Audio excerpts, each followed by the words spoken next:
ताज्या बातम्यांसाठी पाहत रहा तिचा सागर न्यूज। महायुती सरकार कोसळणार, वाल्मिक कराडचं नाव घेत बड्या नेत्याचा खळबळजनक दावा।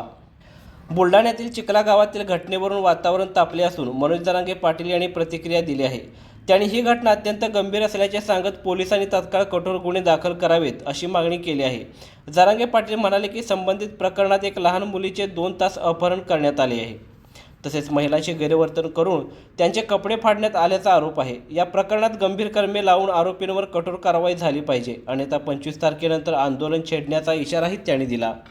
दरम्यान दिवंगत सरपंच संतोष देशमुख यांचे बंधू धनंजय देशमुख प्रकरणावर बोलताना जरांगे पाटील यांनी हे प्रकरण अत्यंत गंभीर असल्याचे सांगितले। कुटुंबांच्या सुरक्षेचा प्रश्न निर्माण झाला असल्याचे ते म्हणाले। जामीन, पीक विमा आणि इतर प्रकरणांमध्ये संबंधितांवर कठोर कारवाई व्हावी अशी मागणी त्यांनी केली। तसेच महादेव मुंडे आणि सह आरोपींचीही नार्को टेस्ट करण्यात यावी असेही त्यांनी स्पष्ट केले। याशिवाय काही जण गुंडगिरी, बोगस लाभार्थी आणि राजकीय फायद्यासाठी काम करत असून त्यामुळे समाजाची बदनामी होत असल्याचा आरोप त्यांनी केला। संबंधित टोळीमुळे जात बदनाम होत असल्याचे सांगत समाजाने अशा प्रवृत्तीपासून दूर राहावे असे आवाहन त्यांनी केले।